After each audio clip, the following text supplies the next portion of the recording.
aumenta.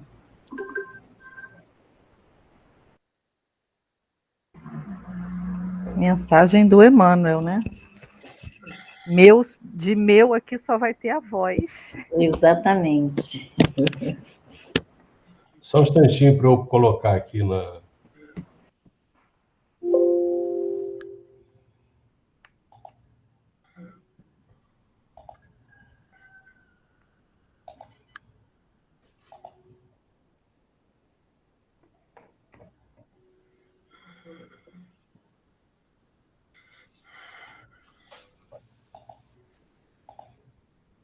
Então, hoje é Grupo Espírita Boa Nova, livro Libertação, capítulo 2, a palestra do instrutor, 11 de setembro de 2021. Os créditos são Xavier Francisco Cândido, Caminho, Verdade e Vida, pelo Espírito Emmanuel, 27ª edição, Rio de Janeiro, FEB, julho de 2006. Xavier Francisco Cândido, Libertação, pelo Espírito André Luiz, 31ª edição, Rio de Janeiro, FEB, julho de 2008.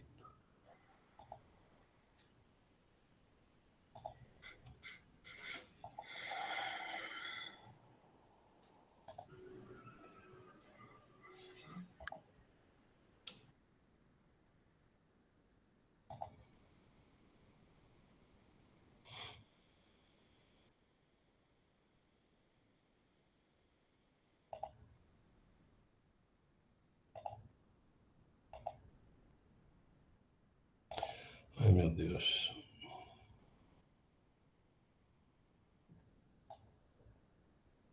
Não sei aqui.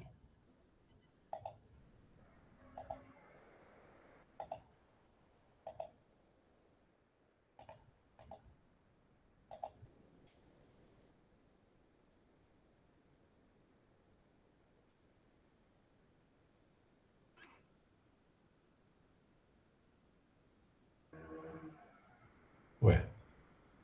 O André fazer isso.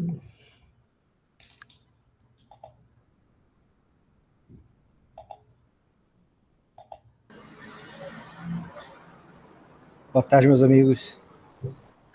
Hoje. Boa tarde, Joana.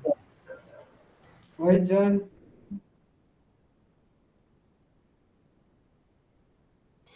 É interessante. Não tá para...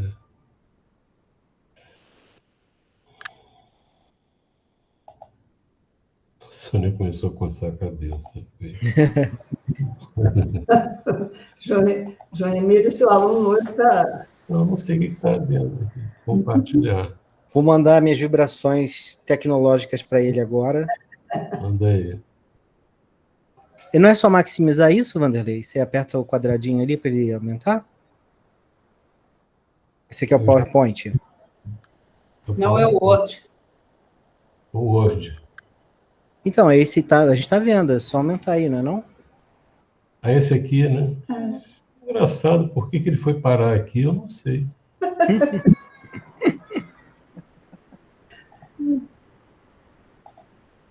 E está aparecendo a Sônia. Tá aparecendo cartas do Cristo aqui pra gente. Estou vendo a carta do Cristo, Vanderlei ali. Só está muito pequena a letra. Só falta um pouquinho. Isso, fecha essa navegação. Tá melhorando. Isso aí. Agora está aparecendo para vocês? Tá.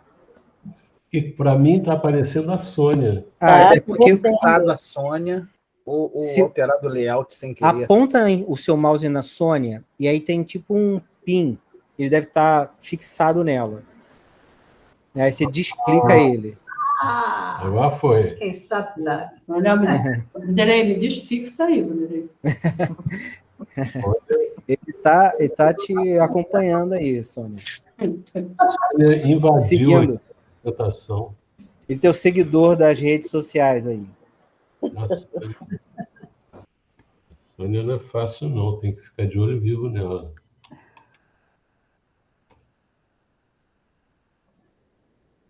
Tá bom? Excelente. Posso? Pode iniciar, Vanderlei. Você que manda aí, você está no comando. Então tá. Pode sim, Sandra. Então, hoje é do livro Caminho, Verdade e Vida, o capítulo 114, psicografado por Chico Xavier, ditado por Emmanuel. O título é As Cartas do Cristo.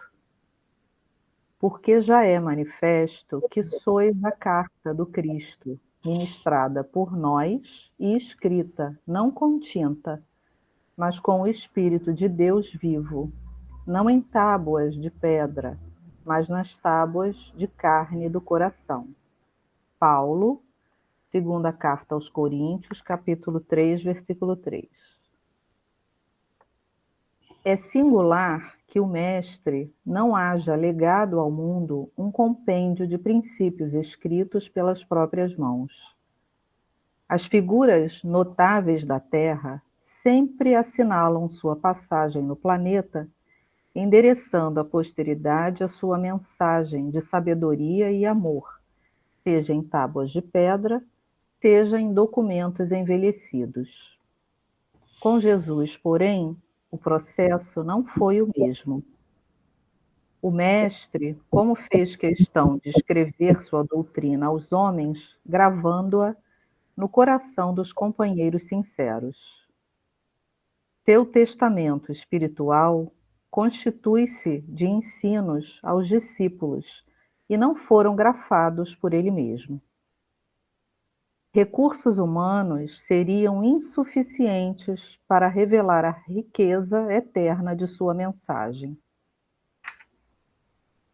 As letras e raciocínios propriamente humanos, na maioria das vezes, costumam dar margem a controvérsias.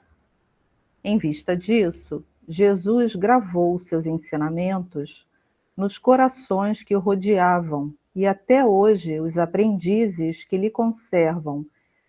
se lhe conservam fiéis, são as suas cartas divinas dirigidas à humanidade. Esses documentos vivos do santificante amor do Cristo palpitam em todas as religiões e em todos os climas. São os vanguardeiros que conhecem a vida superior, experimentam o sublime contato do Mestre e transformam-se em sua mensagem para os homens. Podem surgir muitas contendas em torno das páginas mais célebres e formosas.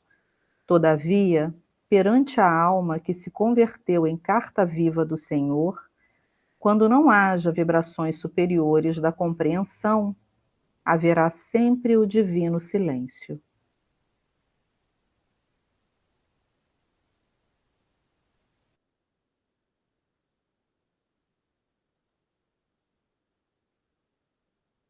Agora é a prece? Isso, Gustavo.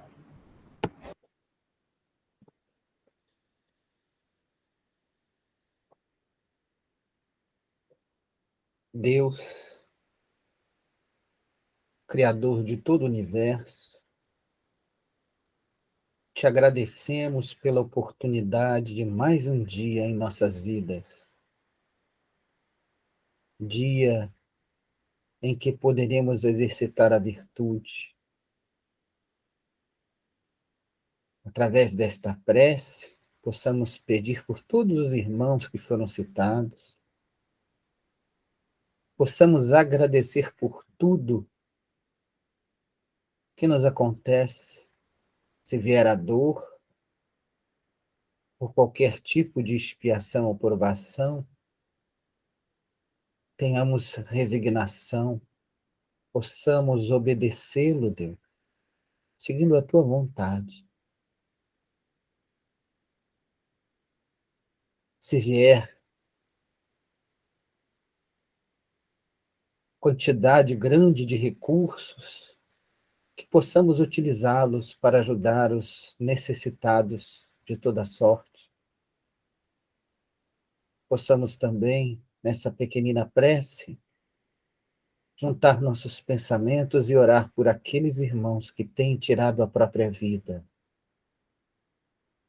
Que os nossos sentimentos de carinho e fraternidade possam chegar a eles,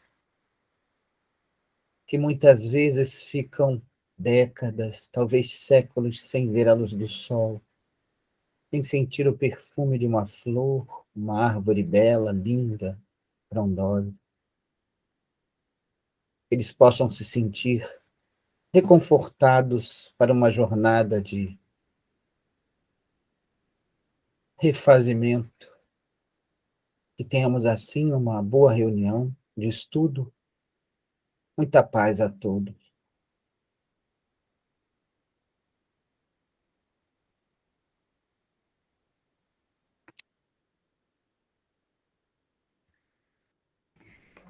Então, quando a Luzia falou, né, a mensagem da Sandra, eu me lembrei, eu corrigi, porque nesse trecho da carta de Paulo, ele fala exatamente isso, né, que o que a gente dá de bom, normalmente não é nosso, né, é só a inspiração, por inspiração divina que a gente consegue, né, fazer as boas coisas, né. E com o tempo a gente vai aprimorando isso. Mas a mensagem aqui vem falando de quando a gente é exemplo, né, para algum irmão nosso que no caminho do bem, é que a gente está sendo exercitando, né, essa atividade de ser carta, né, do Cristo, né? E a gente teve muitos exemplos, né, em todas as épocas, começando lá com, eu me lembrei disso quando estava lendo, começando com Sócrates, né, que ele foi condenado injustamente, que a esposa dele lamentava, né, que ele estava sendo condenado injustamente, porque ele não tinha feito o crime, cometido o crime por qual ele estava sendo acusado. E aí ele agradeceu por isso, né? Bom, ele então estava em paz com o coração dele, né? Ele tinha certeza de que não tinha feito o mal feito e que o erro não era dele, né? Era de quem o condenava, né? E ele estava tranquilo com isso, né? E tantos outros, né? Que não são nem religiosos, né? E alguns até algumas pessoas que passam, né? Pela nossa vida assim e não tem nem o nome divulgado, a gente tem o exemplo, tem a contribuição da pessoa, mas nem sabe do registro civil daquela pessoa, né? Que é o importante, né?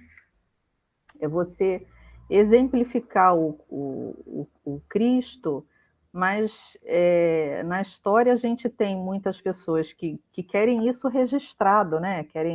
Nós temos documentos nos museus, né? Que é importante para a história, mas não é importante para a vida, né? Para a vida futura, né? O importante é a prática, né? Desses ensinamentos, e não o registro histórico o documental, né? Da coisa, né? Eu acho que é isso. Dá para fazer uma palestra dessa mensagem, né? É mesmo. Ele diz aqui que esses documentos vivos do santificante amor do Cristo palpitam em todas as religiões e em todos os climas, né? E que essas pessoas que exemplificam isso tiveram, né, o contato, experimentaram, né, o contato com Cristo e transformaram a mensagem do Cristo com a prática das suas atitudes nas cartas vivas, né? Isso.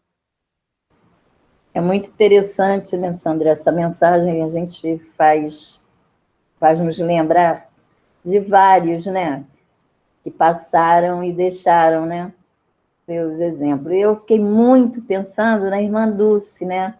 A Salete até colocou uma mensagem, um videozinho dela, um depoimento dela falando, e eu lembrei muito também da irmã Dulce, né? Que foi uma carta viva também, né? Lembrei da Madre Teresa, né? É. E tantas outras. A gente vai lembrando, vai sim. lembrando.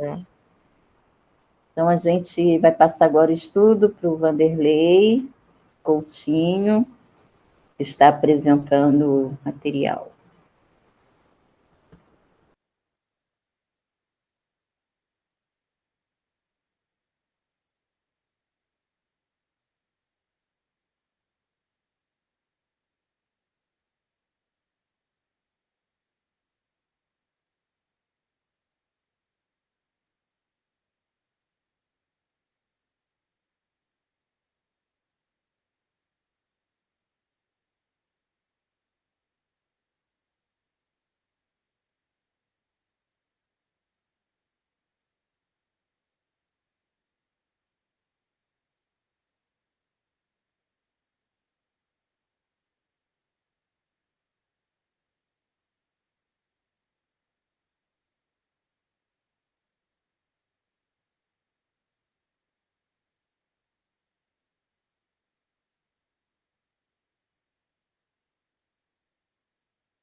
Tá bom?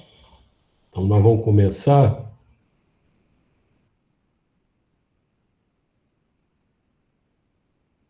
Vou pedir para o João Emílio ler, assim, em agradecimento às vibrações dele de internet, né? Tá bom, João Emílio? Pode ler?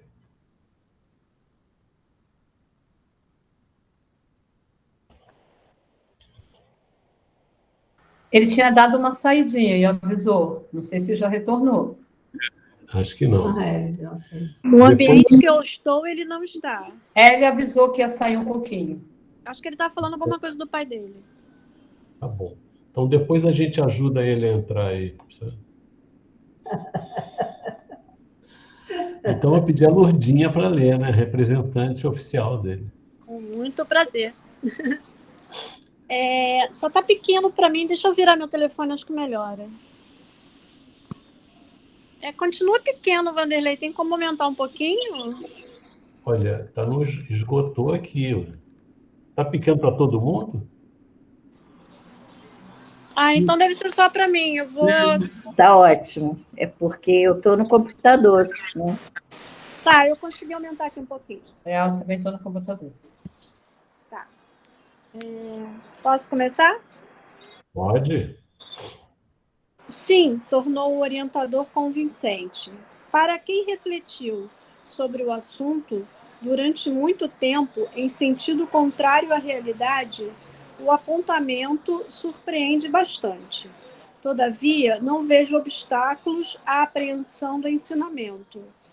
Reconheçamos, por exemplo, que o homem comum já atravessou, desde milênios, a estação evolutiva em que se demora o irracional, e em várias ocasiões revela o comportamento de nível inferior ao dele. Dá uma paradinha aí, vou só dar uma relembrada no que eles estavam falando. O André Luiz, ele ficou surpreso, né, por aqueles espíritos permanecerem ainda naquele estágio de incompreensão, de tentar obter poder ou domínio no mundo espiritual sobre a Terra e sobre aqueles que estão sob a tutela deles, né, sobre a influência deles, se eles já tinham visto que a vida continuava, né? Então ele achava isso um absurdo, né? E veja só, a argumentação de Gúbio era bela e sugestiva. Entretanto, eu sentia dificuldade para aceitar a ideia de purgatórios e infernos dirigidos. Quer dizer, pessoas dirigindo aquilo ali. Então, ele disse que concordava com as elucidações, mas era incrível tanta ignorância, além do corpo, que nos conserva em ilusão. a sepultura abre-nos a todos um caminho novo. É razoável que a mente perturbada sofra amarguras de reajustamento até que se restaure. Todavia, apropriar-se um espírito desencarnado de certos setores do caminho, como se fora deles senhor absoluto, para perpetuar sua tirania, é observação que me escapava, né? Aí o Gubbio faz essa colocação aí que você acabou de ler, né? Então, é interessante que o André Luiz ele tá aceitando, mas não está aceitando, né? Ele não está assimilando aquilo, não está compreendendo aquilo ali, né? E aí ele falou, o Gubbio fez essas colocações aí. Vamos dar um comentáriozinho nesse parágrafo para a gente, Lourdinha? Eu penso assim, é difícil mesmo para a gente, que a gente já não aceita mais certos tipos de comportamento. Então, eu não entendo como alguns espíritos ainda muito endurecidos fazem certas coisas que já acho muito absurdas. Eu acho que é isso que André Luiz... ele entendeu o que acontecia quando desencarnava, ele entendeu que algumas pessoas ainda tinham muitas dificuldades, mas não para agir de uma forma tão irracional. E ele tinha dificuldade de compreender isso. Eu entendo o que estava passando na cabeça dele. Então, era tudo muito novo para ele. Então, ele já achava que, assim, nossa, você desencarna e você vê que existe toda uma realidade no mundo espiritual e você já começa a refletir e se arrepender de coisas que você fez na Terra. Então, ele não entendia como uma pessoa passava por tudo isso e ainda continuava obsediando pessoas, querendo tomar o poder. Então, eu acho que também não compreenderia. Mas são diferentes estádios evolutivos, eu acho. Agora, qual é o... Vanderlei, antes de você explicar, eu posso fazer uma pergunta dentro disso aí? Pode. Então, nesse parágrafo que ela leu, ele está falando que há milênios, né, que o homem vai e volta. O que eu quero entender, o último parágrafo que ele fala assim, ó, o homem comum já atravessou desde milênio a estação evolutiva em que se demora o irracional. Em várias ocasiões revela comportamento de nível inferior ao dele. Ao dele quem? Do animal, do irracional. Ah, tá. Era isso, obrigada. Tá certo? Então, esse é o argumento do Gubbio, né? Para o entendimento para a compreensão. É uma diferença aí entre compreensão e concordância, né? O Gubbio está dizendo que ele compreende aquilo ali, o que não significa que ele está justificando aquela atitude. E ele diz qual é o argumento que ele coloca aí para ajudar a nós, para nos ajudar a compreender o estágio desses espíritos. Qual é o argumento que ele coloca?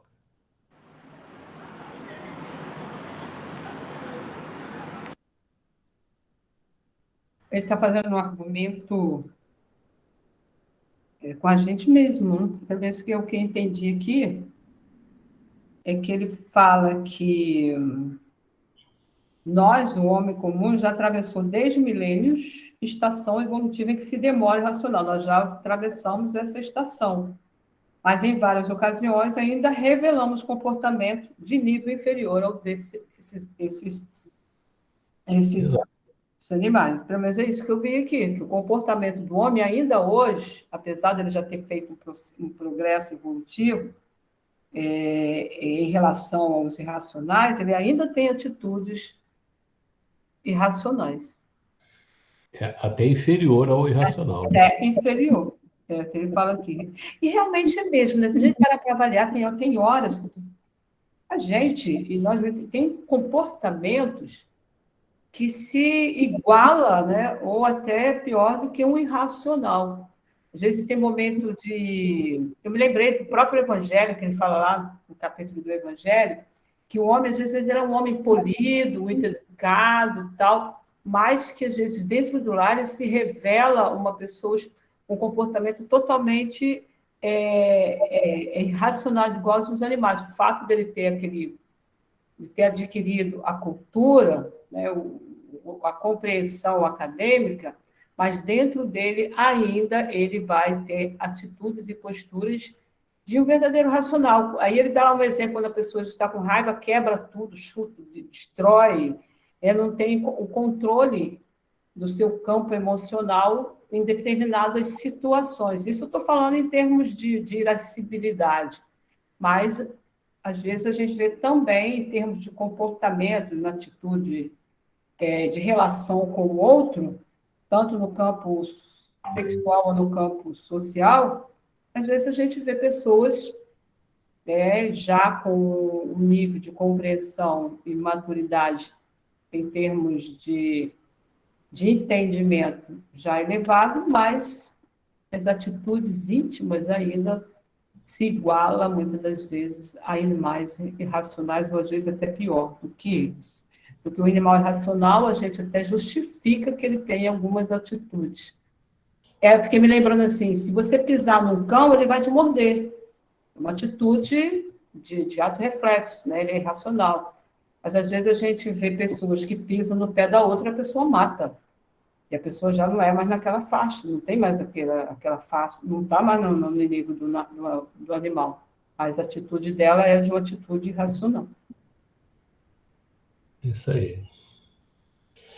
Pode seguir, então dá para a gente ter um entendimento disso daí, né? Lourdinha, prossegue aí esse parágrafo. Onde eu parei agora? Vai imprimindo? Imprimindo.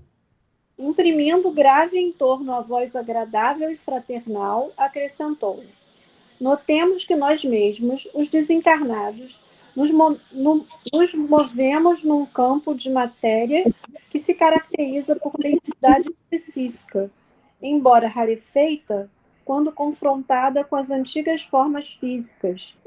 E nossa mente, em qualquer parte, na crosta ou aqui onde nos achamos, é um centro psíquico de atração e repulsão.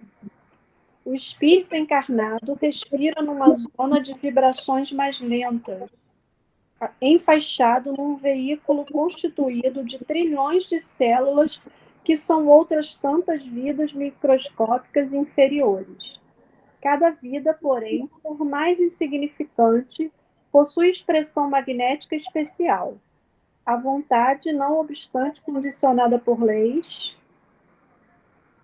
cósmicas e morais, inclinará a comunidade dos corpúsculos vivos que permanecem a seu serviço por tempo limitado, à maneira do eletricista que liga as forças da usina para atividades num charco ou para serviços numa torre.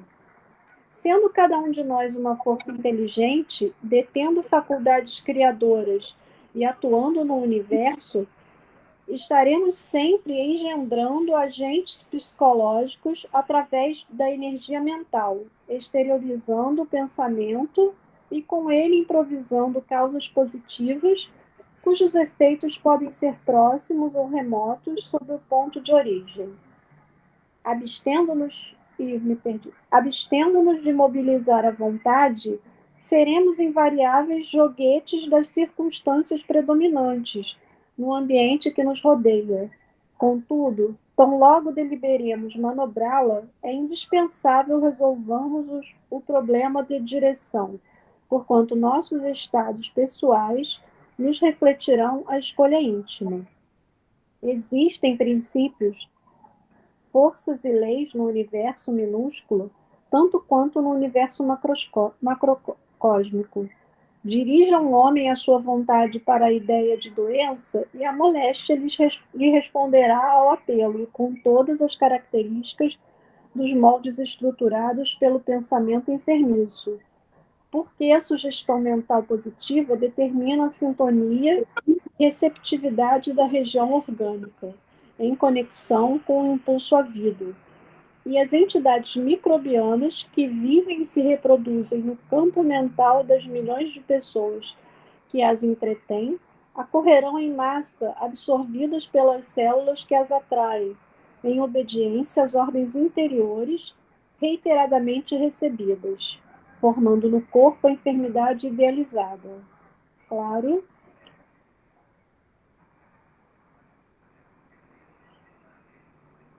Claro que nesse capítulo temos a questão das provas necessárias, nos casos em que determinada personalidade renasce atendendo a impositivos das lições expiatórias, mas mesmo aí, o problema de ligação mental é infinitamente importante, porquanto o doente que se compraz na aceitação e no elogio da própria decadência acaba na posição de excelente incubador de bactérias e sintomas mórbidos, enquanto que o espírito em reajustamento, quando reage valoroso contra o mal, ainda mesmo que benéfico e merecido, encontra imensos recursos de concentrar-se no bem, integrando-se na corrente de vida vitoriosa. Tá bom aí. Vamos agora ver se a gente trabalha esse texto. Nossa, tem muita coisa nesse pedaço. Fantástico, muito bom. Ele fala do pensamento, né? Vamos de ponto em ponto. Vamos de ponto em ponto, então. Tá? Já voltou lá? Já está lá. Notemos que nós mesmos... Aham.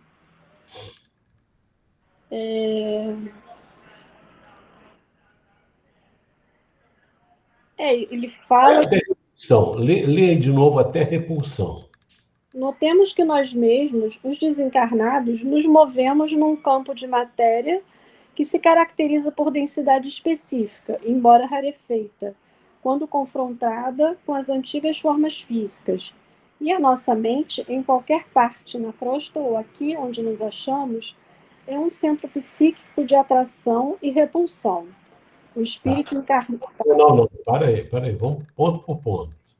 Então, ele fala que, apesar da matéria ser diferente, ou lá, ou encarnados, a nossa mente é um centro de atração e repulsão. Acho que é isso. Alguém quer comentar alguma coisa desse trechinho aí?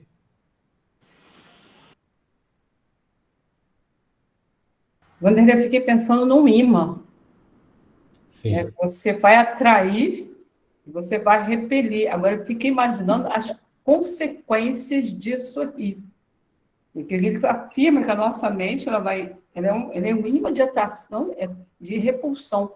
Aí eu fiquei imaginando quanto que a gente não deve estar atraindo e o quanto a gente não deve estar repelindo, e isso nos dá um alerta para ver o que nós estamos atraindo e o que nós estamos repelindo. É muito sério isso que ele coloca aqui. Muito sério. Tá bom. Quem mais quer colocar alguma coisa disso aí?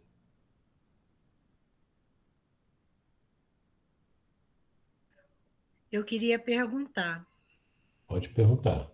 Alguém vai responder. Não, ele fala aqui, quando a gente se confronta com antigas formas físicas, é de outras encarnações nossas? Deixa eu ver aqui. Notemos que nós mesmos, desencarnados, nos movemos num campo de matéria que se caracteriza, embora rarefeita. Ela é rarefeita confrontada com as antigas formas físicas. Quer dizer, ele está comparando o estado dos espíritos desencarnados com o estado dos espíritos encarnados. Tá certo? Tá legal. É isso que ele está dizendo. Mas a mente, tanto na crosta quanto no mundo espiritual, é um centro psíquico de atração e repulsão. Né? Alguém quer... Diga. Ele aí está quase que respondendo, né, as questões do André, né? Porque ele diz que, mesmo libertos da matéria densa do corpo, né, a mente continua do mesmo jeito, né? Exatamente. Alguém quer colocar alguma coisa? Então, a gente está vendo aí... Não, dá um tempinho para o pessoal falar, né? Alguém quer falar? Lucidalva quer falar? Te peguei, Lucidalva, agora. Não, Wanderlei, vou escutar só. Tá bom. Então, ele está colocando, ele tá dizendo que a realidade, vamos dizer assim, da mente é a mesma do espírito encarnado e do espírito desencarnado. Quer dizer, o que prevalece nisso tudo aí? É o espírito, não é o corpo. O fato dele estar no corpo, que é o que o André Luiz coloca, né? Mas quando a pessoa sai do corpo pela morte, chega no mundo espiritual, ela não podia ter essas ideias. Mas a mente, ela prossegue, né? O espírito tem, a mente está no espírito, né? Então, se o organismo físico é mais denso, quando ele perde o organismo físico, eles ficam no mundo espiritual, esses espíritos, embora mais rarefeito do que o corpo físico, e quanto mais negativos são os pensamentos, quanto mais a mente é primitiva, vamos dizer assim, de ideias, mais denso o perispírito permanece. Então, se comparar o perispírito daqueles que estão nessas condições, como Gregório e os outros mais, com os dos espíritos, como Gúbio, por exemplo, há uma diferença de tanto que eles nem veriam o Gúbio no André Luiz, né? Eles teriam que se adensar o perispírito para eles serem vistos, não é isso? Então, a mente, em qualquer parte, no corpo físico, da crosta, ou no mundo espiritual, ou desencarnado, é um centro psíquico de atração e repulsão. Naturalmente, os espíritos no corpo físico, eles vão enriquecendo a mente de ideias positivas ou de ideias negativas, enriquecendo aí, usando o termo de que vai se fortalecendo naquele tipo de coisa. Ou ele vai vai atraindo as ideias elevadas, ou vai repelindo as ideias inferiores, ou vai assimilando as ideias inferiores e repelindo as ideias superiores. Não é isso? Então, a mente ela vai acabar tendo uma característica mais elevada ou uma característica menos elevada, em função do que está sendo absorvido, mantido pelo espírito que está ali, né? Tá bom? Continua aí, Lurdinha, até o próximo ponto. É a vontade agora, né? Ou é cada vida? Não, você vai começar no o espírito encarnado. Ah, tá. Vai até a magnética especial. Tá. O espírito encarnado respira numa zona de vibrações mais lentas, enfaixado num veículo constituído de trilhões de células que são outras tantas vidas microscópicas inferiores. Cada vida, porém, por mais insignificante, possui expressão magnética especial. Tá bom. Tá. Não, pega aí. Então, ele aí já começa, já introduzindo que ele vai continuar falando sobre doenças e tudo, né? Então, ele fala que o espírito encarnado, ele é responsável, ou seja, a mente, né, é responsável por trilhões de células. E nossa mente, né, que tem essa capacidade de repulsão e de atração. Então, já mostrando como a gente consegue afetar o nosso corpo, né, nosso corpo encarnado. Como a nossa mente pode regular, né, comandar o nosso corpo. Quem quer comentar mais aí, por favor?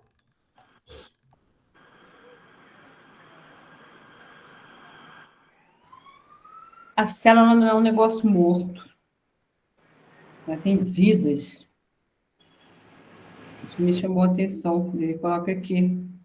Trilhões de células que são outras vidas microscópicas inferiores.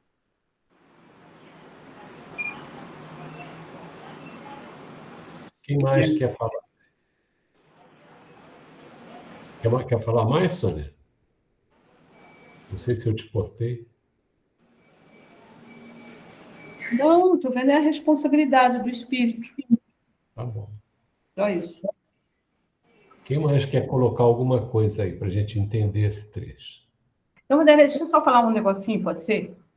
Eu fiquei achando assim bem bacana você ver que o corpo teu está vivo, né? São células vivas. A gente olha para o corpo, né? Uma coisa amorfa, não é um pedaço de pano, não é um pedaço de carne simplesmente morto, não, ele tem vida. E isso vai dar um impacto aí depois que ele vai falar, né? As células estão vivas. Trilhões de células, né? Vidas microscópicas inferiores. Tá bom. Quem mais quer colocar alguma coisa aí?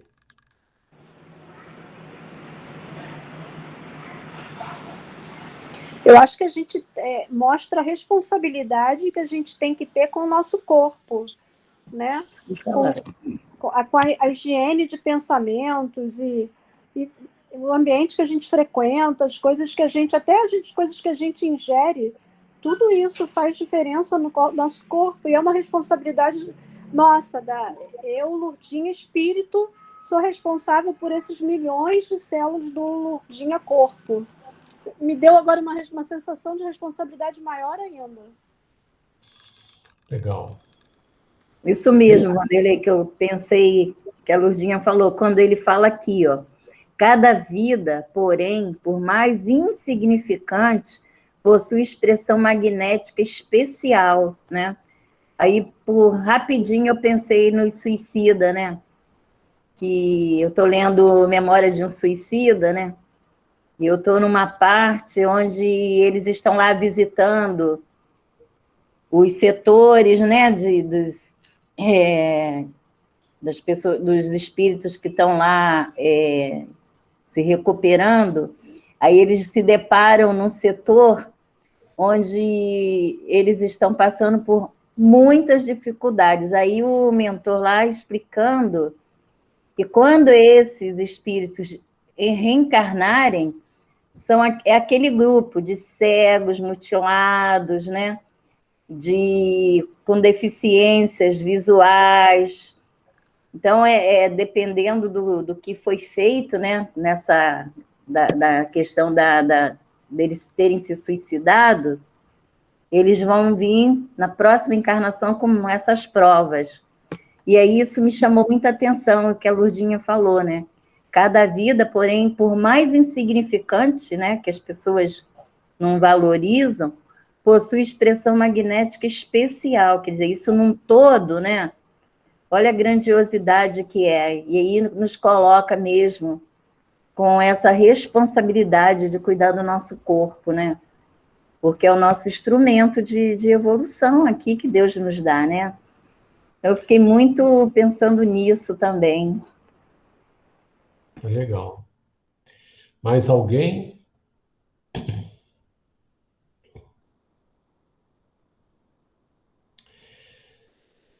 Interessante aqui que ele coloca, né?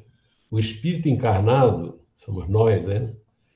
Respira numa zona de vibrações mais lentas. E nós estamos numa vibração mais lenta. Os espíritos, mesmo aqueles que são inferiores, eles estão numa faixa de vibrações menos lentas que as nossas, por causa do veículo físico que nós estamos, né?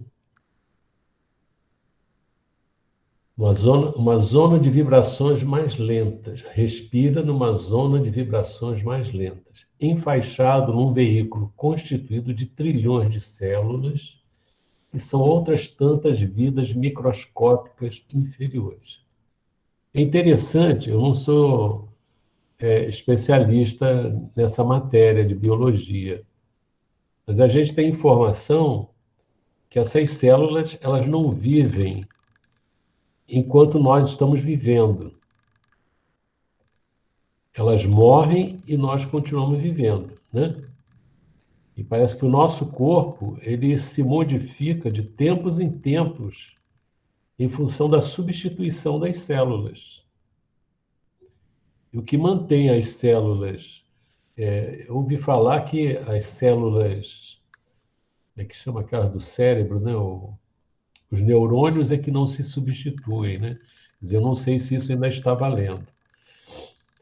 Mas o correto é que as células do corpo, elas vivem, morrem, são substituídas.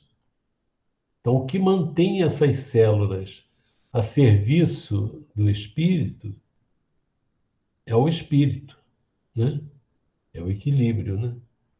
São trilhões de células. E ele diz que são outras tantas vidas microscópicas inferiores.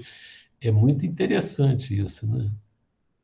Nós vivemos num corpo em que existem outras vidas dentro do nosso corpo. E cada vida, porém, por mais insignificante, possui expressão magnética especial. Eu acho que ele está se referindo a essas vidas microscópicas, a essas células, né? Então, essas células, elas vão absorver o que a nossa mente também absorve. Quer dizer, o que a mente do espírito absorve vai ser jogado para essas células inferiores, né? Que elas têm uma expressão magnética especial. Tá bom? Continua aí, Lourdinha. Até o próximo ponto. A vontade...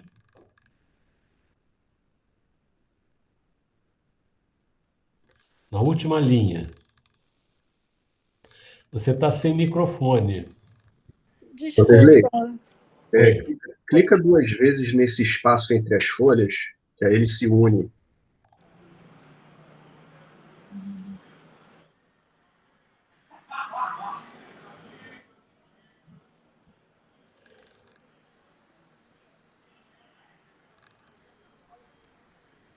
Rapaz, vivendo e aprendendo, né? Eu espero que as minhas células aprendam isso daí. Muito bom. Vamos lá? Vamos lá. A vontade, não obstante condicionada por leis cósmicas e morais, inclinará a comunidade dos corpúsculos... Para mim está tendo um eco. Peraí, Sônia, que o João acho que desligou aqui o negócio e eu estou com 2 sons ligados. Espera só um minutinho.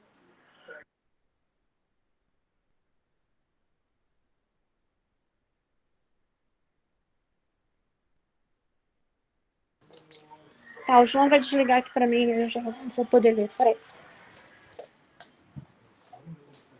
Desliga aí o som.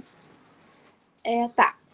A vontade, não obstante condicionada por leis cósmicas e morais, inclinará a comunidade dos corpúsculos vivos que permanecem a seu serviço por tempo limitado, à maneira do eletricista que liga as forças da usina para atividades num charco ou para serviços numa torre. Sendo cada um de nós uma força inteligente, detendo faculdades... Para aí, vamos por ponto. Porque ele vai ficando complicado se a gente avançar muito, né? Vamos ver se a gente vai entendendo por pedaços. Tá, ele começa a falar da vontade, né? Depois ele vai continuar desenvolvendo isso. E ele fala como essa vontade é responsável, acho que pela vida das células, né? Pelo serviço desses corpúsculos que estão a nosso serviço, digamos assim. A maneira do eletricista que liga as forças da usina para atividades no chão. Sim, aí ele mostrando que a gente pode estar a serviço ou num ambiente menos feliz ou numa torre Ah, eu não entendi, Vanderlei. Vê se alguém aí explica para ela aí. Quem quer explicar?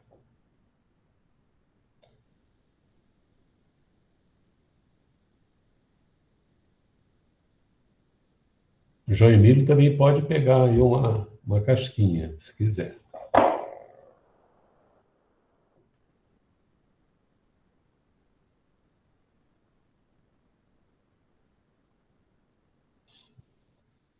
Quer dizer, ele está dizendo que a vontade... Vanderlei, Pode tempo, falar.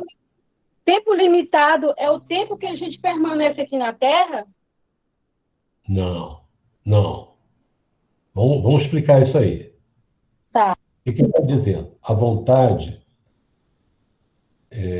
embora ela esteja condicionada a leis cósmicas e morais, inclinará a comunidade dos corpúsculos vivos, as células, né, que permanecem a seu serviço por tempo limitado. Ou seja, as células como elas têm uma validade. Aquilo que a gente falou, elas vivem, elas se alimentam com o alimento que nós damos, tanto material quanto psíquico, quanto mental, e depois elas morrem. E quando elas morrem, se elas são substituídas. Morrer aí a gente entende como transformar, elas mudam. Nessa transformação, elas deixam de fazer parte do nosso corpo. Que, na verdade, nada morre, tudo vai se transformando. Então, as células, o tempo limitado, ele está dizendo que a célula vai servir ao nosso corpo e a nós, espíritos encarnados, por um tempo limitado. Nós vamos continuar vivendo e vamos substituindo isso. Tá? Então, ele está comparando a vontade com o eletricista. Olha, a vontade inclinará a comunidade dos corpúsculos vivos que permanecem a seu serviço por tempo limitado à maneira do eletricista. Quer dizer, ele compara a vontade com o eletricista. O que o eletricista faz? Que liga as forças da usina para atividades num charco ou para serviços numa torre. Quer dizer, a vontade é que vai dirigir como esses corpúsculos vão trabalhar, para que campo eles vão, entendeu? Entendeu, Lucidalva? Entendi. Lucidalva? Entendeu? Oi. Tá bom. Entendi. Entendeu? Tá certo? Tem algum comentário, alguma dúvida aí? Ele compara, assim, que você pode botar a vontade, pode comandar essas células, esses corpúsculos, né, do corpo, para um charco, que aí dá a ideia de uma coisa inferior, ou para uma torre, como eletricista, que é alguma coisa mais elevada, não é isso? Tá bom? Continua, Lourdinha, por favor. Ô, Vanderlei, e isso é sintonia, né? Isso é a direção que você dá. Naturalmente, a consequência é uma sintonia que vai haver. Ele vai falar mais adiante aí. Tá. Sendo cada um de nós uma força inteligente, detendo faculdades criadoras e atuando no universo, estaremos sempre engendrando agentes psicológicos através da energia mental, exteriorizando o pensamento e, com ele, improvisando causas positivas, cujos efeitos podem ser próximos ou remotos sobre o ponto de origem. Tá bom. Não, Tá. Vamos parar nos pontos. É tá? melhor. Ele começa a falar do pensamento, né, como a gente atua não só próximo a gente, mas a gente atua também à distância, quando a gente pensa, enfim, em situações que estão distantes de nós, a gente também tem poder. O pensamento tem poder, independente do lugar ou da distância. Eu acho que é isso que ele falou. Alguém quer comentar alguma coisa?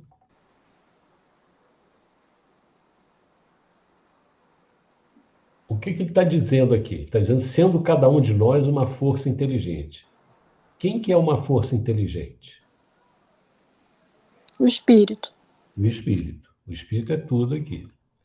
Sendo cada um de nós uma força inteligente, detendo faculdades criadoras, o que a gente, os espíritos dizem para a gente que é uma faculdade criadora, uma energia criadora?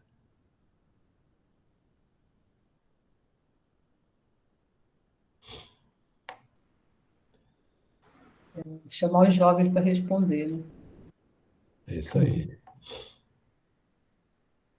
A energia sexual é uma energia criadora.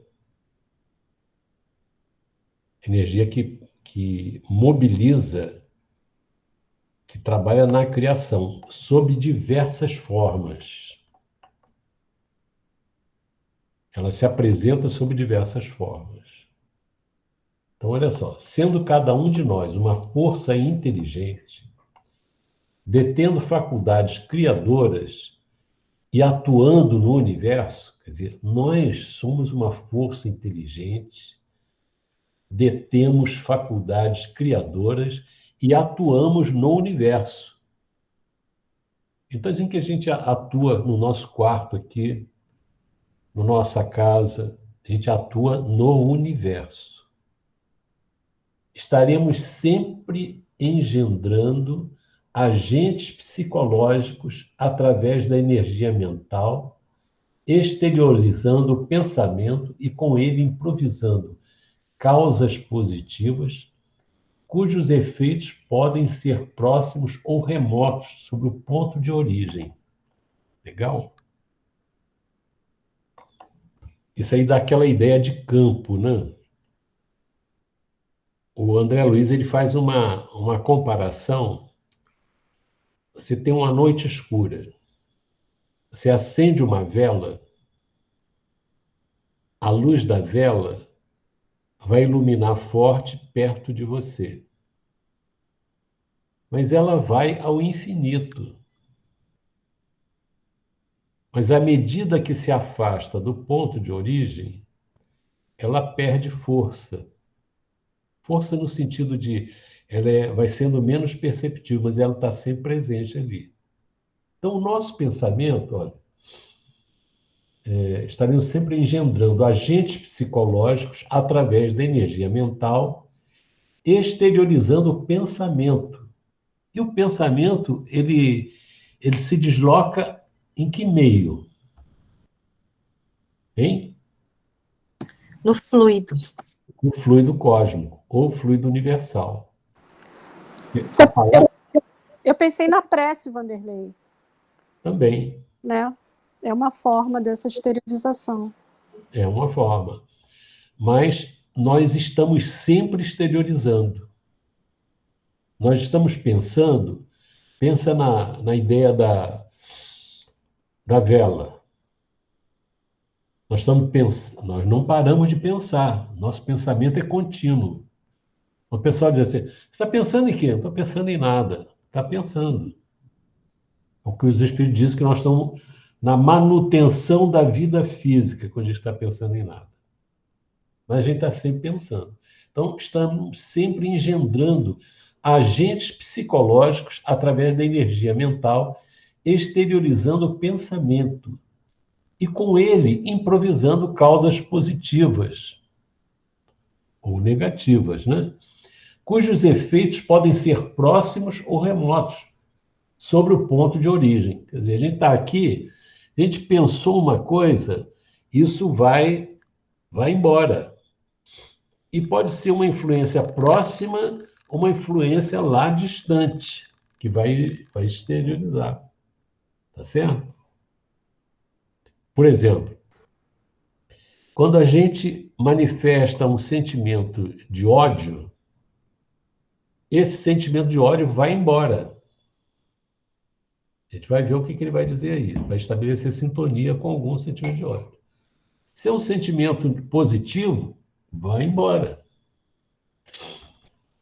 Tá certo? Então, nós, voltando lá, sendo cada um de nós uma força inteligente, detendo faculdades criadoras e atuando no universo, estaremos sempre engendrando, produzindo agentes psicológicos através da energia mental, quer dizer, o que o nosso pensamento, que é uma energia, produz.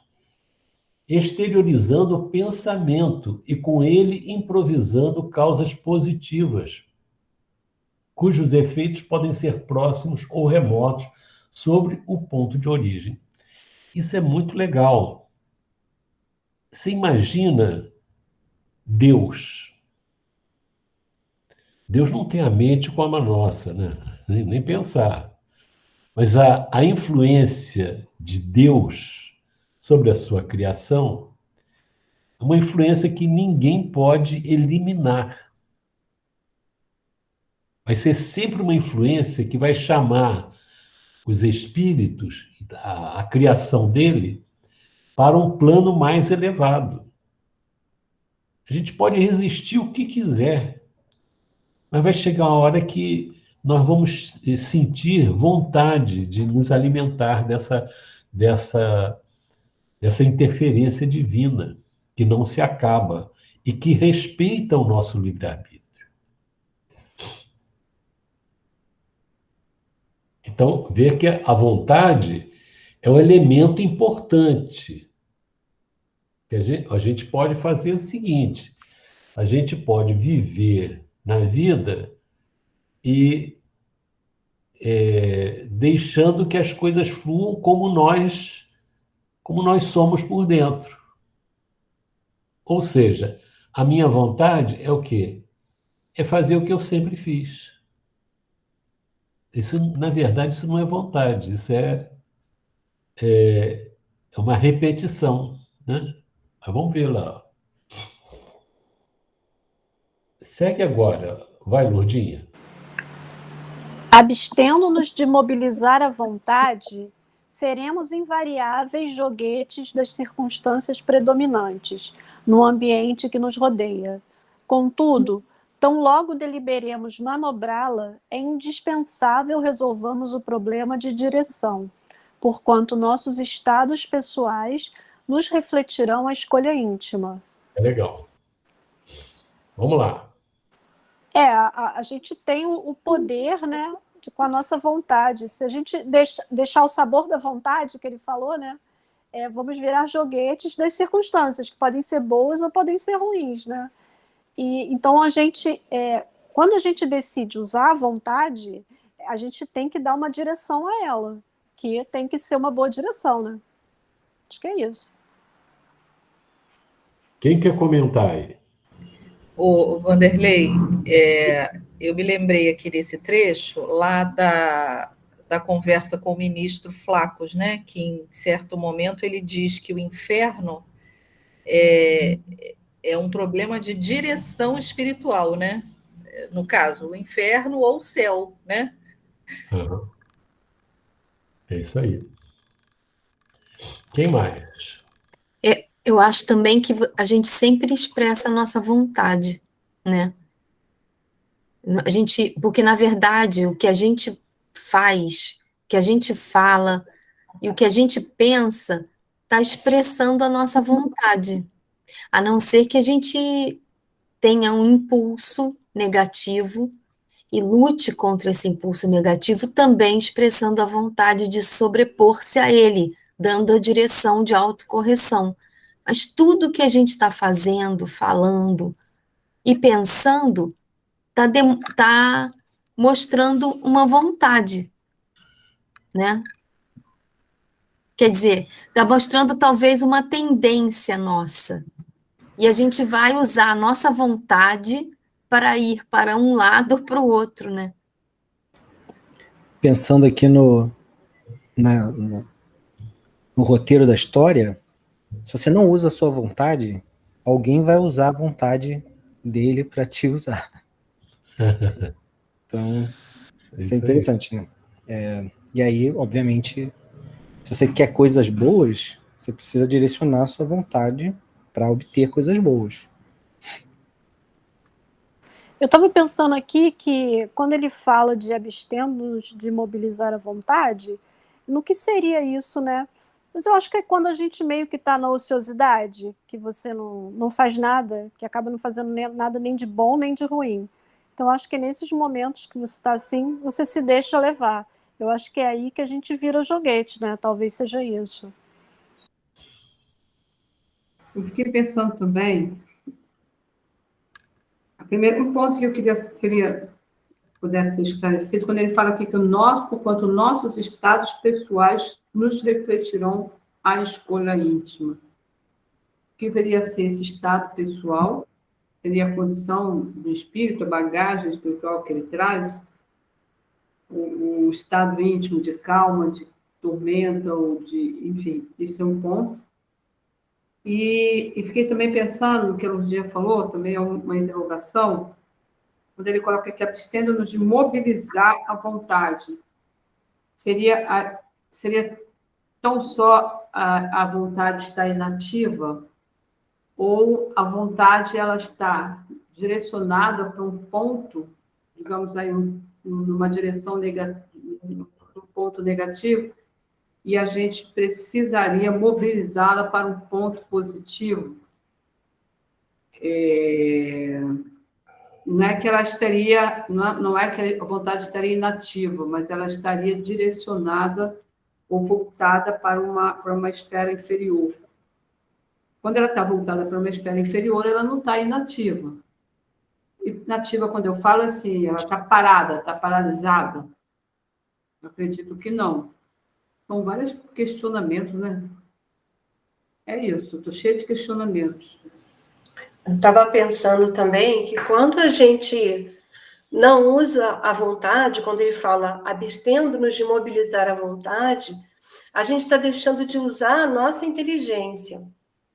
A gente está se deixando levar porque ele fala das circunstâncias predominantes. E determinadas circunstâncias que surgem, a pessoa utiliza mais o instinto, o impulso, do que a própria vontade, né? Então, às vezes, quando essas circunstâncias, joguete das circunstâncias predominantes, você, às vezes, se deixa levar por sentimentos que essas circunstâncias que surgem, esses sentimentos, às vezes, eles não são bons, né? Então, ele fala, se a gente se abster de mobilizar a nossa vontade, nós seremos invariáveis joguetes das circunstâncias que vão surgindo pela nossa inferioridade, né? E isso vai repercutir, né? Vai repercutir em situações mais à frente que nós provavelmente nos arrependeremos, né?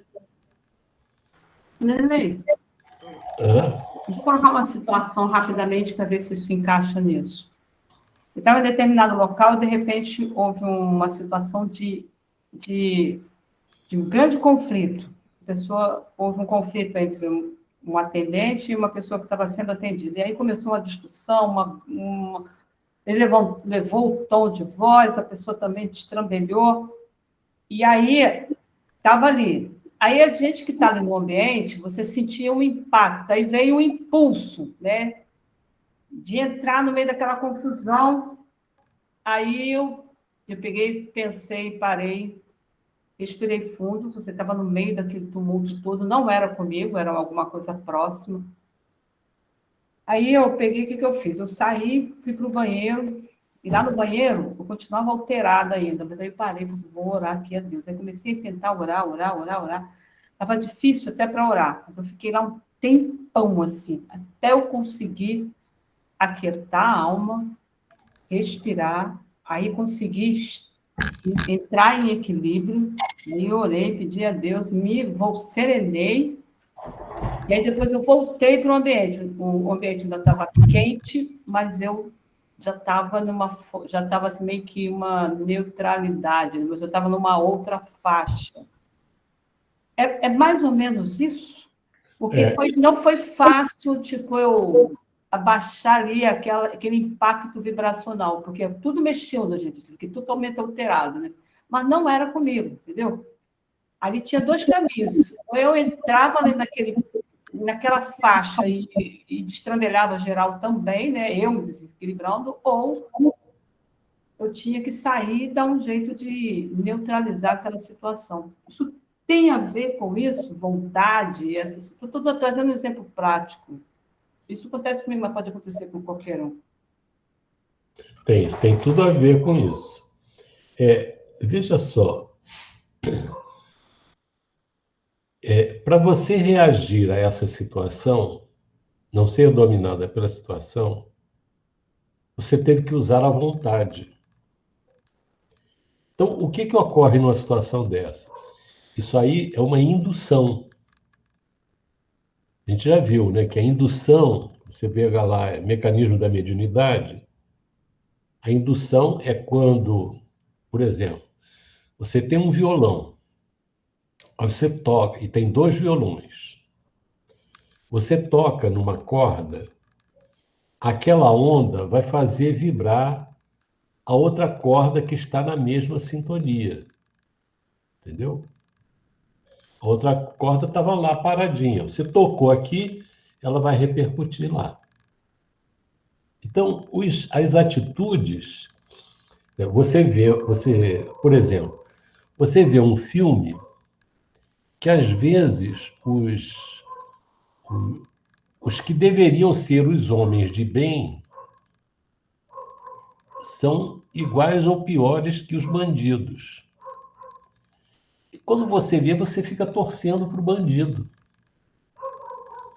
Você é induzido, o filme induz você a ficar do lado daquele camarada. Isso é uma indução. Que o outro também não vale nada, né? Então, quando você tá em estado, vamos dizer assim, de repouso, vamos dizer assim, não está deitado, não. A sua mente está ali na sua faixa normal. Você pode estar até pensando em coisas boas e tudo. De repente, vem um fator indutor, negativo. Aquilo sacode, mexe com você, né? Se você não mobiliza a vontade, você de repente pode mobilizar a vontade para agredir também. Mas você pode usar a vontade para não agredir. Então, lembra que o Leon Denis disse que a vontade é uma potência da alma. É uma potência da alma. Então, normalmente, nós fazemos aquilo que nós estamos acostumados a fazer. Perante determinadas situações, nós reagimos como costumamos reagir durante séculos. Aquilo está automatizado em nós.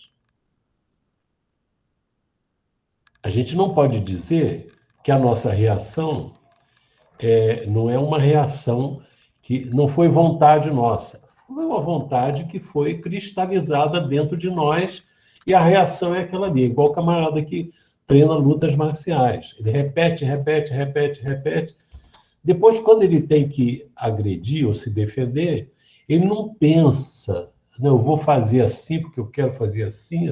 Não, aquilo é automático.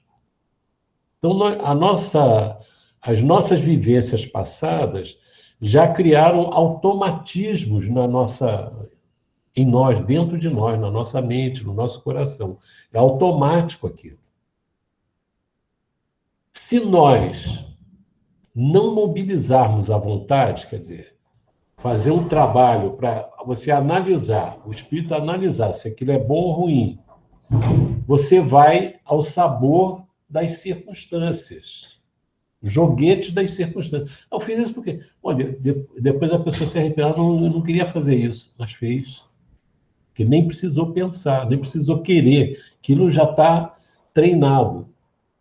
Então ele diz, se nós não mobilizarmos a vontade, aquilo que o João Emílio falou também, se você não pensa, se você não reflete, outro vai mandar em você. Você vai fazer o que o outro quer. As circunstâncias predominantes vão fazer você fazer aquilo que quer fazer. Tá certo? Então, esse mobilizar a vontade, o não mobilizar a vontade seria a pessoa não colocar a mente para escolher e a vontade para fazer o que a mente escolheu. Contudo, tão logo deliberemos manobrá-la, ou seja, nós vamos manobrar a nossa vontade. Quer dizer, manobrar o quê? Eu vou tomar as rédeas do que eu quero fazer. Eu não quero fazer o que o outro quer que eu faça. Eu não quero fazer o que eu me acostumei a fazer. Eu vou tomar as rédeas. Eu quero fazer o que deve estar certo. E aí ele diz, tão logo deliberemos manobrá-la, manobrar a vontade, ou dirigir a vontade, é indispensável resolvamos o problema de direção. Quem é que resolve o problema de direção? É o espírito. É o espírito. Então, o espírito comanda tudo. Se hoje a gente faz automaticamente algumas coisas, é porque no passado o espírito quis fazer aquilo e aquilo se repetiu. Então, o espírito vai resolver o problema de direção. Porquanto nossos estados pessoais nos refletirão a escolha íntima. Quer dizer, qual é o nosso estado pessoal? Eu posso ser uma pessoa irritadiça. Isso vai mostrar que é a minha escolha. Isso foi a minha escolha do passado. Eu tenho que mudar isso. Eu lembro de um colega de escola, Barbacena, que ele era meu colega. Mas a gente, para falar com ele, você tinha que pensar 1000 vezes o que você ia dizer. Porque ele sempre explodia. Mesmo não era nada contra ele, ele explodia. Era um negócio impressionante. Tempos depois, eu encontrei com ele. Ele falou, ele e um outro colega, na rodoviária. Eu já tinha saído da fábrica. Ele falou assim, eu não sei como é que vocês me aguentavam. Ele mudou. Como é que mudou? Ele mudou porque ele resolveu tomar as rédeas da vontade e fazer as escolhas. Resolver o problema de direção. O que faz com aquilo? Né? Então, isso é importante, porque aquilo que a gente está fazendo está refletindo o que nós escolhemos intimamente, ou no passado distante, ou no presente. Mas isso quer dizer que a gente pode mudar com o quê? Tomando as rédeas da vontade e escolhendo qual é a direção. Isso que é importante. Isso que às vezes a gente fala assim, poxa, eu sei o que eu tenho que fazer, o que eu não tenho que fazer, mas eu não consigo. Eu devia acrescentar, né? Eu não consigo ainda. Porque se a pessoa está preocupada com isso, é que ela está querendo mudar. Mas às vezes não dá tempo. A palavra sai rápida. A ação física sai mais rápido depois que ele reflete. Então, isso aí é muito interessante. Tá claro isso daí, hein, Sônia? Tá, ficou claro, obrigada. Tá bom. Ô, Vanderlei, Sim, pode falar. a gente consegue ver, então, logo nessa primeira parte aí da frase, que se a gente não usa a nossa vontade, a gente vai ser um joguete das circunstâncias predominantes no ambiente que nos rodeia. Quando a gente entende que a gente está no mundo de provas e expiações, a gente sabe para onde a gente vai ser arrastado, então, né? Se não usar a nossa vontade. Exatamente. Exatamente. As pessoas... Existem pessoas que têm habilidade para manipular. Se você não pensa, a pessoa não faz coisa que não sabe por que está fazendo. Agora é uma luta, né, Vanderlei? É uma luta. Constante. Porque as circunstâncias, elas são, como o André colocou aí, o mundo é mundo de imperfeição. Nós somos imperfeitos. A gente tem um conhecimento, mas ainda não viveu. As circunstâncias surgem e você fica ali. lutando entre o que você sabe e o impulso que vem e a circunstância que está. É uma guerra diária, inconstante. Aí a gente lembra mesmo o que o Cristo fala: não vim trazer a paz, mas a espada. É uma luta diária para você conquistar isso aí. Isso mesmo. Pode seguir. Existem, né? Oi. Pode falar, Lucidal. Eu queria te pedir uma licença, porque eu tenho um compromisso e não vou poder ficar até a reunião acabar. Pode ser? Ó, poder não pode, não, mas a sua vontade deve prevalecer sobre tudo. Obrigada, viu? Mas eu bom. estou saindo aqui com o coração na mão, porque eu Vai estou lá, incrível. é a formatura, né? Aham. Ah, então, tá certo. Poxa vida. É uma boa razão, uma boa razão. Importante. Nós Obrigada, concordamos viu? com a vontade. Um Vai com abração Deus. na Amanda. Um abraço nela. Obrigada, Verinha. Um abraço para todos, tá? Tá bom. Obrigada, tchau. Tchau. Tchau. Segue aí. Existem princípios, forças e leis no universo minúsculo, tanto quanto no universo macrocósmico. Dirige um homem a sua vontade para a ideia de doença e a moléstia lhe responderá ao apelo, com todas as características dos moldes estruturados pelo pensamento enfermiço, porque a sugestão mental positiva determina a sintonia e receptividade da região orgânica, em conexão com o impulso havido, e as entidades microbianas que vivem e se reproduzem no campo mental dos milhões de pessoas que as entretêm, acorrerão em massa, absorvidas pelas células que as atraem, em obediência às ordens interiores reiteradamente recebidas, formando no corpo a enfermidade idealizada. Tá legal. Nossa, isso é muito legal. O poder da cura está nas nossas mãos, né? E da doença também. É. Então, quando eu li isso, eu me lembrei, né, do que você conta do pai do Marcos, no seu Eu estava Pacini, né? pensando nele agora, ia colocar isso. Essa história é muito, assim, é isso, né? Que ele estava na cadeira de rodas, né? E daí ele lembrou do Chico, e aí ele conversou com as células dele, não foi? E aí ele voltou a andar normal. Então, é muito fantástico o poder que a gente tem nas nossas mãos, né?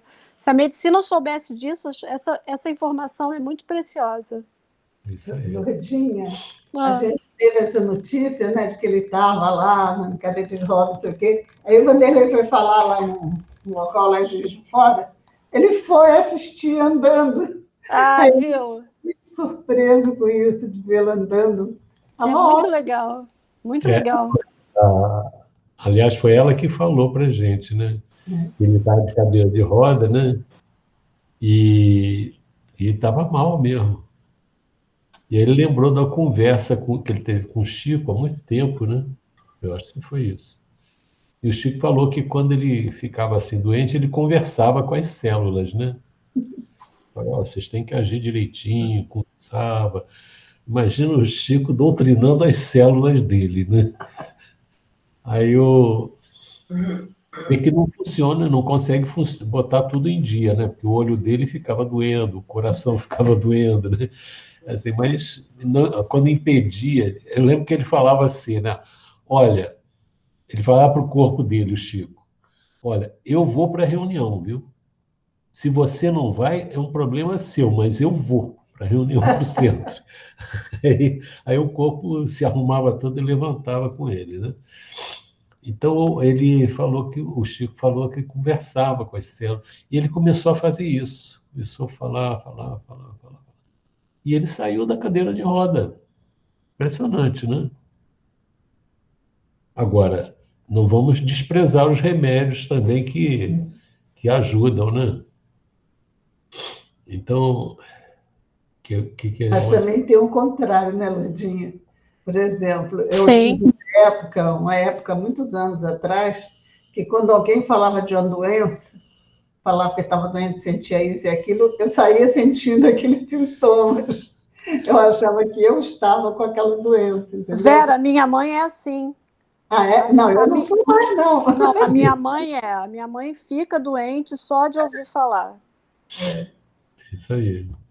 Isso me lembra um filme do Jerry Lewis. Ah, sim. Mas a gente conversando sobre esse assunto, eu me lembrei também daquela experiência com arroz, que são vários potes de arroz, né? É muito legal. Eu vi com um asiático, eu não sei se era japonês, eu não me lembro.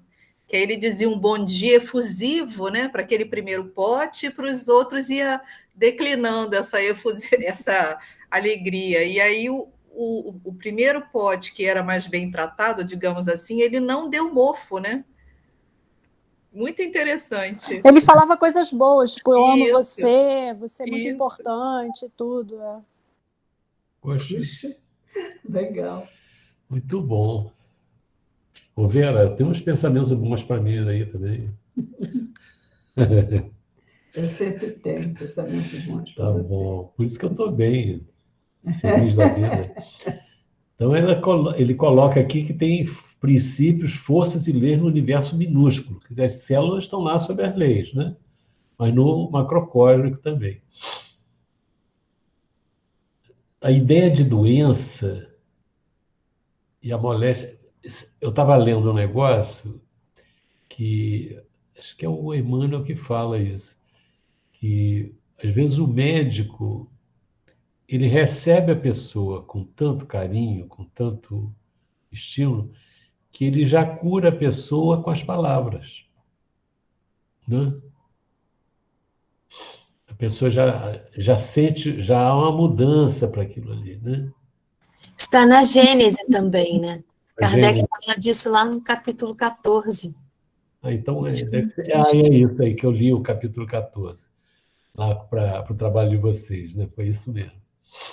Aliás, esse parágrafo todo serve muito para os benefícios do perdão, os malefícios de não perdoar, né? Porque, de alguma maneira, esses pensamentos e a nossa posição endurecida quanto a não ser indulgente,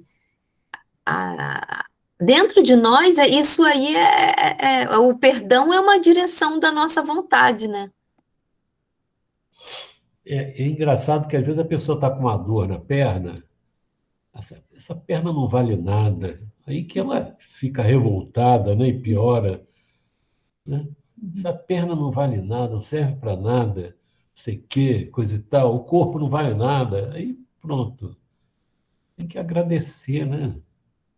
E não sei se tem relação, Vanderlei, a gente ficar com raiva, explodir, e como a gente vê às vezes nas pesquisas que o perdão é saudável, você explode, fica irritado, fica com raiva, você tem um AVC, compromete o coração, e o contrário também, né? A gente pode prevenir essas doenças com esse estado íntimo. Eu acho que tem alguma relação com isso que o Gúbio está falando, né?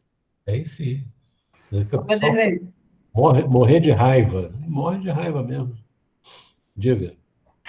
Eu lembrei de uma frase que eu estava no trabalho essa semana, e aí o meu chefe falou assim, não, eu estou com a oração do paraquedista. Eu quero a tormenta e a inquietação. É isso que eu quero. Aí eu olhei para a cara dele e disse assim, eu não quero a tormenta e a inquietação, não. Eu quero a paz e a calmaria. Aí o dia dele foi tão tumultuado, foi um horror. Aí no outro dia, ele, Sônia, eu pensei melhor, eu não estou querendo mais a tormenta e a inquietação, não. Tem muita perturbação. Aí eu ri tanto. Aí eu falei assim, a pessoa chamou a tormenta e a inquietação, ela veio. Aí ele disse, não, mudei já, não quero mais saber dessa oração, não. E todo dia ele chega, não, nada de oração de paraquedista. Porque tem uma carga vibracional. Eu quero a tormenta e quero a inquietação. Eu digo, então tá, só fica com ela, porque eu não estou querendo, não. E realmente atrai isso, né? Então, quer dizer, o que você chama vem para você. Não tem como, é uma questão de atração, de imã, né? Agora, tu vai orar para querer ter a tormenta e a inquietação? Pelo amor de Deus. Você podia dizer para ele, ó, Jesus falou isso há muito tempo, pedi e obtereis. Né? Pedi e obtereis. Então, vamos lá. Então, a mente positiva, né? determina a sintonia e receptividade da região orgânica, em conexão com o impulso à vida. E as entidades microbianas que vivem e se reproduzem no campo mental das milhões de pessoas que as entretêm, acorrerão em massa, absorvidas pelas células que as atraem em obediência às ordens interiores, reiteradamente recebidas, formando no corpo a enfermidade. Você vê, você falou isso, a mente irradiou aquilo. Lembra da vela, né? Sai em campo lá pelo fluido cósmico. Encontra as outras mentes que estão na mesma sintonia, elas aumentam, elas voltam e realimentam. Então, é um processo vicioso que a pessoa não sai daquilo ali, né? E o corpo não aguenta, né? Chega uma hora que não aguenta. Bom, a gente já passou da hora. 5 minutos além. Eu vou marcar aqui para a gente continuar na semana que vem. Poxa, mas esse parágrafo aí, como disse a Sandra, dá uma palestra, né? Poxa, nós trabalhamos aqui quanto tempo? 1h30. Tirando os meus erros aí, internéticos. Mas foi legal, né? É interessante, a gente vê a primeira vez, parece impossível entender aquilo tudo ali, né? Mas aí a gente vai comendo pelas beiradas, né? Igual mingau, né? Comendo, comendo, comendo. Agora, nós alimentamos as nossas células mentais com isso aí. Naturalmente, nós vamos botar a vontade para funcionar. E as nossas células estão felizes da vida com essa reunião de hoje. E a gente, sabendo disso, tem mais responsabilidade ainda agora. Mais responsabilidade e mais chances de acertar, né? Legal. Então, tá bom. Eu vou pedir a minha célula aqui para fazer a prece. Tá bom. Deixa eu chegar mais para perto. Então, nós vamos agora unir os nossos pensamentos. É tão bom estar reunido com os amigos, né? Mesmo Deus é tão bom que nos deu essa oportunidade dessa tecnologia, né? Para a gente se encontrar nesse tempo de Covid.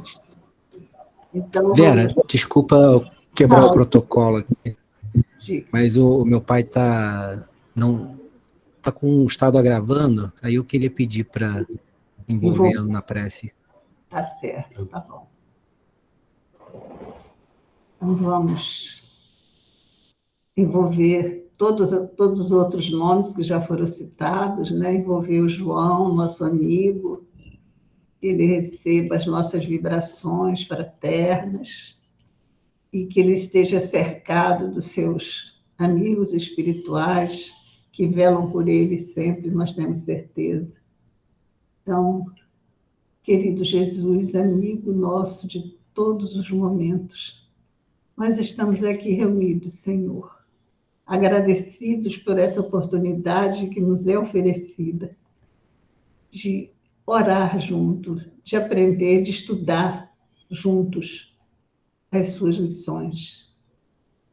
Que seja, Senhor, que sejam elas todas aproveitadas em nossas vidas e que nós transformemos esse aprendizado em atos, que possamos estar sempre agindo, Senhor, como cristãos reconhecidos como tal, por onde quer que passarmos, onde quer que estivermos, Senhor.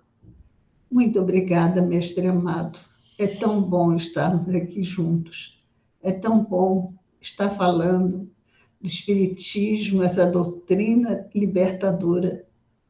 E nós oramos também, Senhor, por todos aqueles nossos irmãos que não conhecem essas alegrias, que eles sejam envolvidos.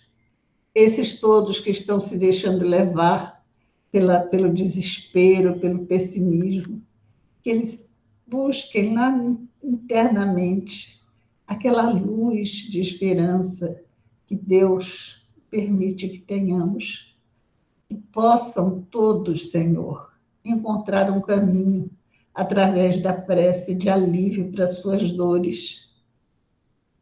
Nós rogamos, Senhor, por todos os enfermos, nos hospitais, nos lares, até mesmo nas ruas, Senhor.